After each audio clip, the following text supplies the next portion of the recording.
Selamat pagi, siang, sore, dan malam.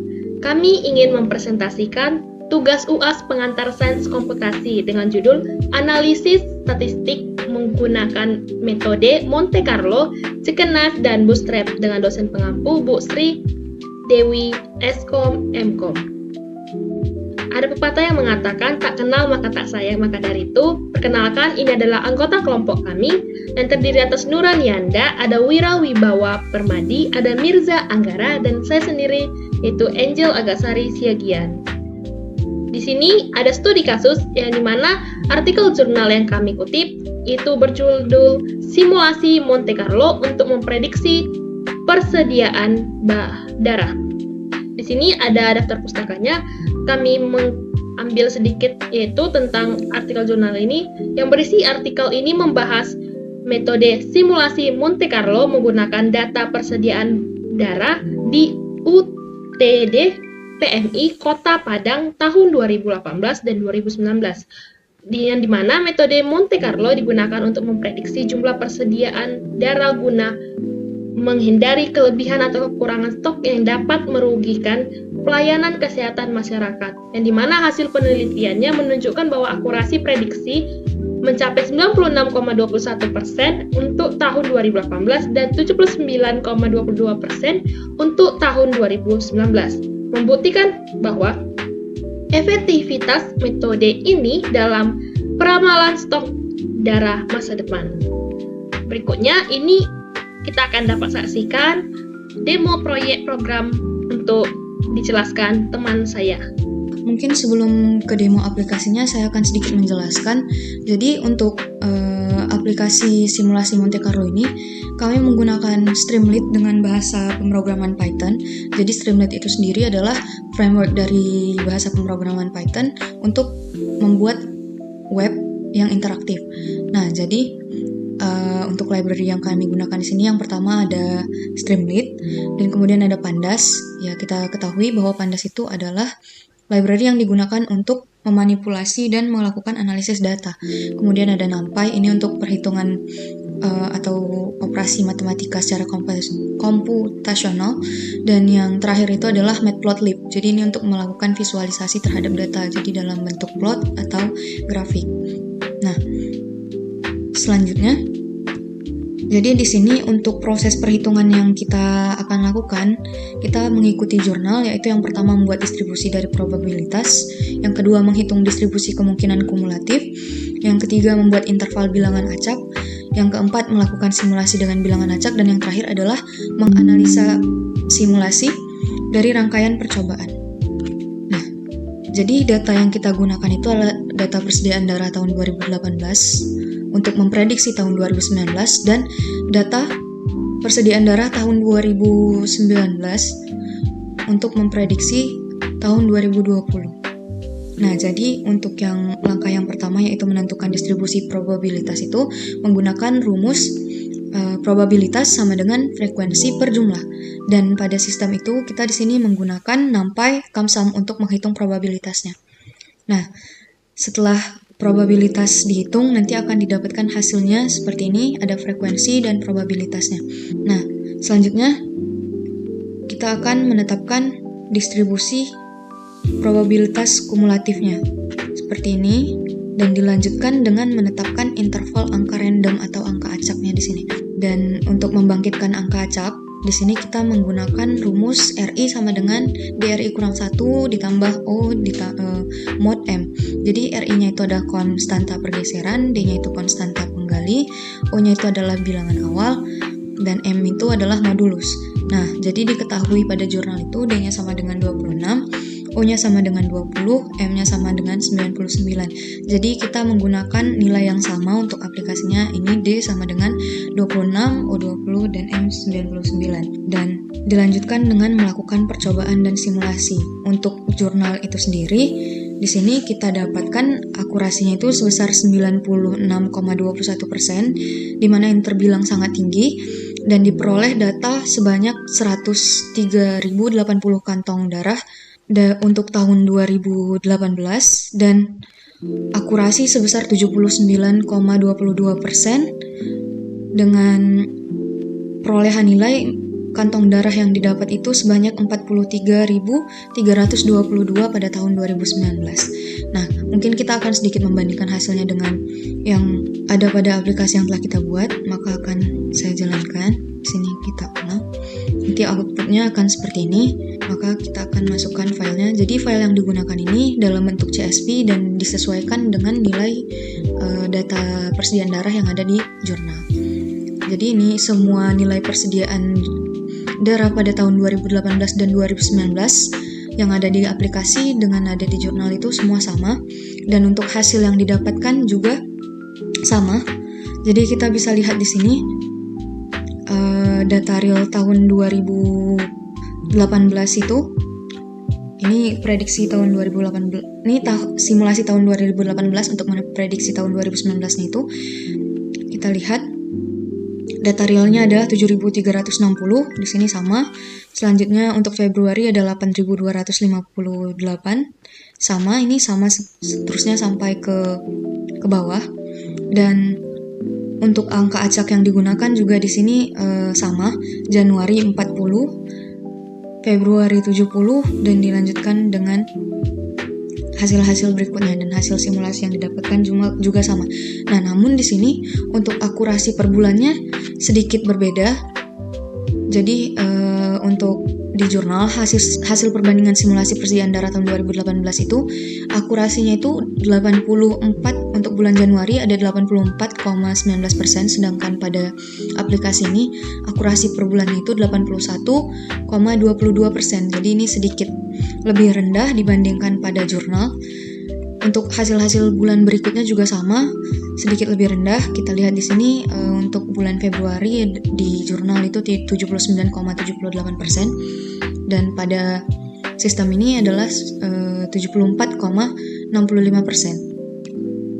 Sehingga akurasi total prediksi untuk tahun 2019 dari data tahun 2018 itu sebesar 83,20%.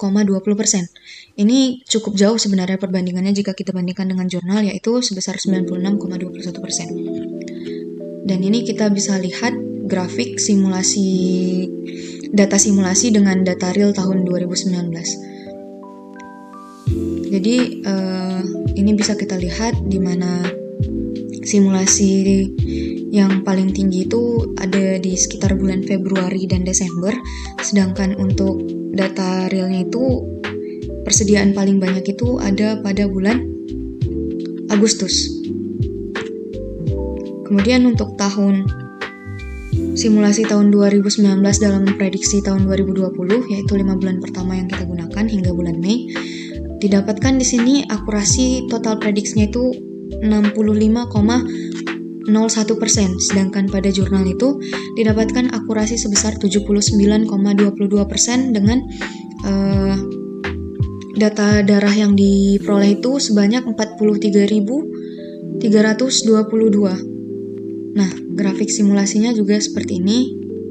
Kita lihat untuk simulasi paling tinggi itu ada pada bulan Maret, sedangkan pada data real itu ada pada bulan Februari.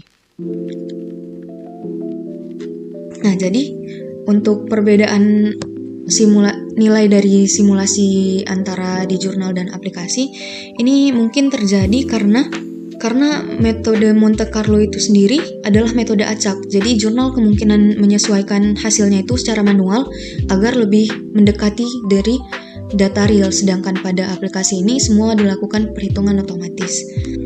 Jadi karena metode Monte Carlo itu bersifat probabilistik dan acak tadi, jadi hasilnya itu bisa bervariasi walaupun metode dan data yang kita gunakan itu persis sama seperti yang ada di contoh. Mungkin sekian yang dapat saya sampaikan, akan dilanjutkan dengan teman saya. Di sini untuk metode Chicken Knife, kami ada studi kasus untuk artikel jurnal berjudul Metode Modified Chicken Knife Regression dalam penanganan multikolineritas, itu studi kasus indeks pembangunan manusia di Jawa Tengah. Ini adalah daftar pustaka, dan sini kami mengutip dari artikel jurnal ini bahwasanya artikel ini membahas metode Chicken Knife regression menggunakan data Indeks Pembangunan Manusia atau IPM, rata-rata lama sekolah dan harapan lama sekolah tahun 2018 di Provinsi Jawa Tengah. Metode ini digunakan untuk mengatasi masalah multikolineritas dalam regresi linear, yaitu ketika variabel bebas saling berkorelasi tinggi sehingga mengganggu estimasi parameter, yang dimana hasil penelitian menunjukkan bahwa jackknife regression mampu menghasilkan nilai mean squared error atau MSE paling sedikit sehingga memberikan estimasi parameter yang paling akurat. Berikutnya untuk demo proyeknya akan dijelaskan oleh teman saya. Saya kali ini akan mendemokan untuk metode jackknife menggunakan MATLAB. Pertama, dari jurnal yang saya ambil terdapat materi tentang modified jackknife ridge regression. Di sini ada penjelasannya, di mana modified jackknife ridge regression ini menggabungkan ide dari penaksir generalized ridge regression dan metode jackknife ridge regression yang hampir sama dengan penaksir jackknife ridge regression. Hanya saja pengali parameter OLS atau least square-nya itu pada parameter modified jackknife ridge regression diganti oleh parameter generalized ridge regression, sehingga didapatkan penaksir estimasi modified jackknife ridge regression. Nah, ini terdapat rumusnya. Nah, untuk dimasukkan pada MATLAB-nya kita membutuhkan untuk estimasi. Di sini saya ada membuat untuk visualisasinya juga dan GUI untuk menampilkan aplikasinya. Nah, pertama kita untuk membaca file Excel, karena data yang dari jurnal tadi sudah saya masukkan ke file Excel, di mana terdapat dua variabel X1 yaitu rata-rata lama sekolah dan X2-nya harapan lama sekolah, dan IPM sebagai Y-nya. Dari sini terdapat 35 data. Nah, pertama kita bikin dulu untuk membaca file Excel-nya, karena nanti file Excel akan dimasukkan pada GUI. Lalu kita lakukan standarisasi pada nilainya. Kemudian terdapat matriks desain, OLS estimator, transformasi kanonik, MSE awal, iterasi untuk nilai K, sehingga bisa dilakukan estimasi nilai modified jackknife ridge regression. Nah, untuk lalu ditransformasi ke skala aslinya dan menampilkan hasil. Nah, untuk GUI-nya kita buat seperti ini, di mana ada nama GUI IPM Jawa Tengah dan sebagainya. Untuk posisinya seperti berikut. Nah, untuk tabel output setelah dimasukkan nilai Excel-nya. Dan terakhir untuk visualisasi, di sini saya bikin visualisasinya ada 3, tetap X1, X2 dan Y, di mana X1 itu rata-rata lama sekolah, X2 harapan lama sekolah, dan Y-nya data IPM. Nah, kemudian ini untuk mengambil hasil dari estimasi yang sudah dilakukan, lalu dibentuklah pair plot 3D dari hasil tersebut. Nah, untuk menjalankannya kita bisa dari command prompt yang ada di MATLAB. Enter. Oke, di sini kita memilih file Excel-nya yang sudah kita siapkan. Nah, di sini terlihat langsung muncul nilai perhitungan dari file data Excel-nya. Dan di sini di sebelahnya terdapat juga untuk visualisasi. Nah, di sini bisa dilihat visualisasinya. Dan hasil dari perhitungan ini berbeda dari yang ada pada jurnal. Nah, untuk di jurnal sendiri, model standarisasi dikembalikan ke model asal, sehingga diperoleh asal untuk kita hanya fokus pada modified jackknife, di mana hasilnya adalah 39,3161 ditambah 2,5533x1 dan 1,012 untuk X2-nya. Nah, sementara pada MATLAB yang telah kita lakukan, hasilnya itu berbeda jauh untuk intercept-nya, X1-nya dan X2-nya. Mungkin karena ada perubahan data dan menghasilkan hasil yang berbeda. Mungkin segitu saja. Di sini ada metode bootstrap. Di sini kami ngambil artikel jurnalnya itu berjudul metode jackknife dan metode bootstrap dalam estimasi kurtosis, dan squamous. Di sini adalah daftar pustakanya. Karena di sini artikel jurnalnya ada 2 metode, di sini kami fokus kepada metode bootstrap, sehingga saya akan menjelaskan sedikit tentang artikel jurnal yang dimana tentang metode bootstrapnya. Di mana artikel ini membahas metode bootstrap menggunakan data kekuatan gempa bumi di Indonesia tahun 2020 dengan magnitudo di atas 5 dari data BMKG-nya.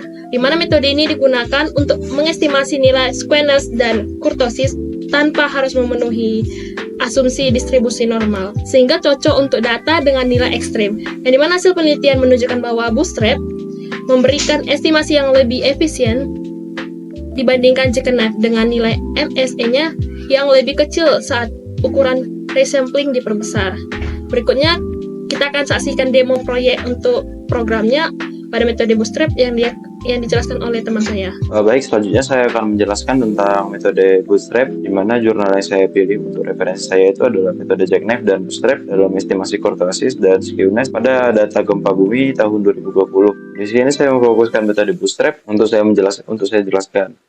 Baik, masuk ke penjelasan kodenya. Yang pertama itu menginputkan library yang di sini saya menggunakan beberapa library. Yang pertama ada NumPy, SkyPy-Stats untuk import skewness dan kurtosisnya, kemudian Matplotlib. Yang kedua itu di mana kita menginputkan data 30 simulasi data yang berkisar antara 5,1 skala Richter sampai 6,3 skala Richter. Kemudian selanjutnya kita menginputkan kode untuk menjalankan fungsi bootstrap untuk 2 parameter tadi, yaitu skewness dan kurtosis. Kemudian untuk meminta rata-rata dan CI itu interval kepercayaan di 95%. Dan untuk menampilkan hasil dari rata-rata tadi itu kita meminta print estimasi bootstrap dari 30 data simulasi. Nah, untuk hasilnya setelah di print itu akan mengeluarkan output estimasi data bootstrap. Untuk skewness-nya itu ada di angka minus 0,2144 dengan 95% CI-nya itu ada di antara 0,726 minus 0,7261 sampai 0,2866. Untuk kurtosisnya sendiri itu ada di angka 2,1266. Untuk 95% CI-nya itu ada di angka 1,6107 sampai 2,9520, di mana hasilnya itu menunjukkan bahwa estimasi skewness dan kurtosis memiliki interval kepercayaan yang cenderung sempit dan menandakan kestabilan estimasi. Kemudian untuk visualisasi distribusi bootstrapnya itu akan menghasilkan output dalam bentuk diagram seperti ini. Diagram ini itu menunjukkan untuk distribusi bootstrap dari kedua parameter. Yang pertama ada parameter untuk skewness dan kurtosis, di mana skewness itu yang berwarna biru dan kurtosis itu yang berwarna hijau. Jadi kesimpulan dari kode yang telah saya buat dan dari simulasi ini tuh kita bisa melihat bahwa metode bootstrap itu sangat efektif dalam mengestimasi parameter distribusi pada data gempa yang telah saya inputkan tadi. Kemudian metode ini juga mudah diimplementasikan menggunakan Python dan dapat digunakan dalam berbagai penelitian yang lain. Mungkin cukup sekian yang dapat saya sampaikan. Kurang lebihnya saya mohon maaf, saya kembalikan kepada moderator. Mungkin cukup sekian dari presentasi kelompok kami. Kami pamit undur diri. Terima kasih.